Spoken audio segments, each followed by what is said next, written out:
மக்கள் காசுல மக்களுக்கு செய்யறதை எப்படி இலவசம்னு சொல்லுவீங்க? அப்படியே செஞ்சிட்டாலும் ஓசில போறேன்னு சொல்லி அசிங்கப்படுத்துறீங்க. 2026 சட்டமன்ற தேர்தல்ல களத்துல இருக்கிறாங்களோ அவங்கள மட்டும் தான் எதிர்ப்போம்.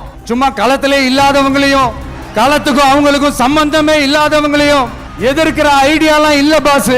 நீங்க கேட்கிறீங்கன்றதுக்காக எல்லாம் எதிர்த்துட்டு இருக்க முடியாது பாஸ். எங்களுக்கு நிறைய வேலை இருக்குது.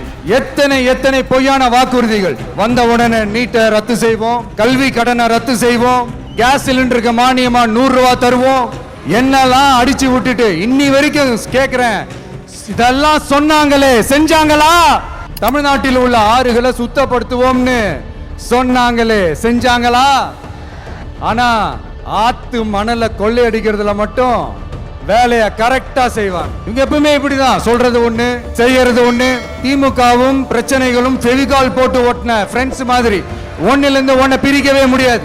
இப்போ சொல்றேன், விளக்கமா சொல்றேன், நான் சலுகைகளுக்கு எதிரானவன் கிடையாது. மக்களுக்கான சலுகைகளை இலவசம்னு சொல்லி அசிங்கப்படுத்துறதுல எனக்கு உடன்பாடு கிடையாது. மக்கள் காசுல மக்களுக்கு செய்யறதை எப்படி இலவசம்னு சொல்லுவீங்க?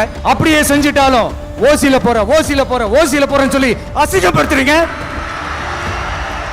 என்ன கேட்கறதுக்கு ஆள் இல்ல நினைச்சீங்களா?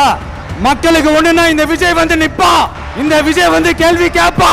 இந்த விஜய் எப்பவுமே மக்கள் பக்கம் தான், அதே மாதிரி மக்களும் என் பக்கம் தான்.